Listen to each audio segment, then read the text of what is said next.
I recently turned 32 years old. I just don't believe it. If you were born in the 90s, you watched all these shows in the 2000s and 2010s that had main characters that were all older than you, and you were like, yeah, these are adults. This is so far outside the realm of my being, I'm watching older human beings grapple with events that my current existence treats as alien. I was 19 years old when The Blacklist started in 2013, and Elizabeth Keen in the first season of the show was in her late 20s. I rewatched that entire series when I was 31, and at no point during any of it was I like, this character's younger than me. It never felt that way. She's an FBI agent assigned to an elite task force in her late 20s. If I'm assigned to an elite task force, it's in fucking Call of Duty. I haven't lived long enough to be entrusted with national security. Are you kidding me? In my mind, every doctor and lawyer is at least 40 years old. There's no way somebody my age is out here doing anything impressive where people's lives are in their hands. Imagine if your life was ever in my hands. Yeah, that gave some of you chills.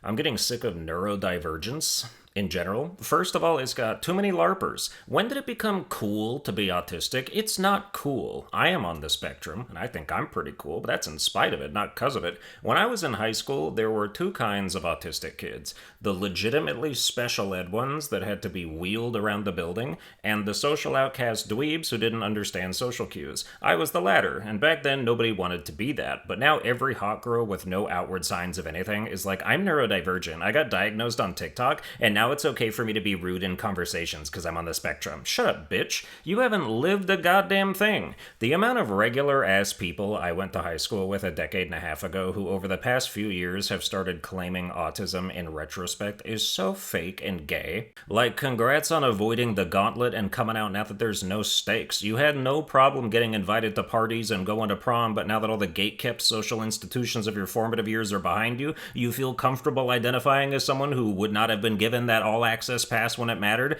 Good for you, tourist. Should we find a nice Airbnb for you to stay in while you LARP across our country? It's like rich people going on vacation to a resort in Mexico and being like, I've been to Mexico. Have you really, though? Have you really gotten the authentic Mexican experience? Because some of us have lived in the seedy underbelly of neurodivergence, and some of us are poolside sipping sangria and calling it the trenches.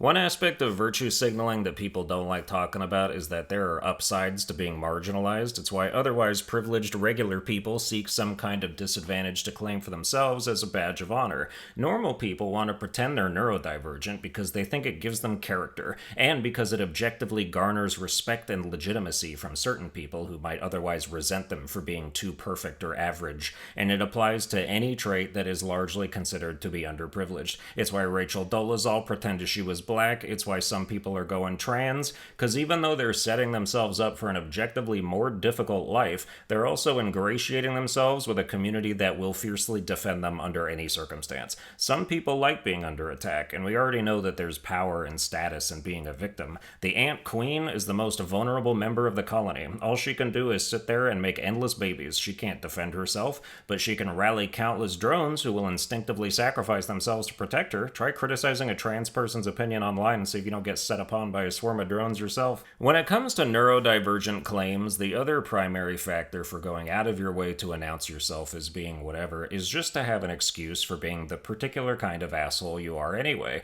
Sorry I'm late all the time, but you can't be mad because I have time blindness. You also have an alarm. Set it. The fuck do you mean time blindness? You mean when you pull out your phone and see the big numbers plastered across it under the date, you're just like, what does this mean? If you've been to kindergarten, you can figure out time. The numbers follow the same pattern every day, bro. It's not hard to deduce what comes next. Alright, it's 4:30 right now. I gotta be there at 4:45. I'm gonna go to sleep. Wake up to 5 voicemails. What do you mean I'm fired? People with time blindness will look you dead in the eyes and say there is nothing they can do about being chronically late. Yes, there is. You just don't want to because you don't give a fuck. You don't respect other people's time, and I imagine it's hard to when you have no concept of it to begin with. If you're going to a friend's house, and the last time you went, it took you 10 minutes to get there, maybe don't leave half an hour after you were already supposed to arrive, you stupid gerbil. Is your brain just a vacant parking space, or has it been occupied by a clown car? There's two types of people with neurodivergent symptoms, let's say. There's the people who take steps to work towards mitigating these factors for the betterment of their own lives and the lives of those around them who would be affected, and there are people who use it as an excuse to regress even further into being intolerable. Sorry guys, I'm autistic. So when you're talking to me about an interest of yours that I don't share, I'm just going to tell you to stop because I don't care, and you still have to like me. Nobody should like you. Nobody should speak to you ever again after experiencing that with you. You should live in a cabin in the mountains and train pigs to hunt truffles with an attitude like that. Let's take human interaction almost completely out of the equation for you. I saw another dude on Twitter complain about being fired from his job after he curled up in the fetal position and had a sobbing autistic meltdown in the middle of the floor at his work. Dude, go to the bathroom. Go outside. If we have to accept that the meltdown was inevitable for some reason, then at least hide that shit. Are you joking? Of course you're gonna get fired for being a grown-ass man acting like a toddler whose mommy didn't buy him the cereal he wanted and causing a horrendously uncomfortable scene at work. Let's get another cabin in the mountains for you, but this time no pigs. Not even they should have to see that. And that's going to do it for this episode. I hope you enjoyed it. If you did, you can like, share, and subscribe. Watch all my other videos while losing track of time, and I'll see you guys next time.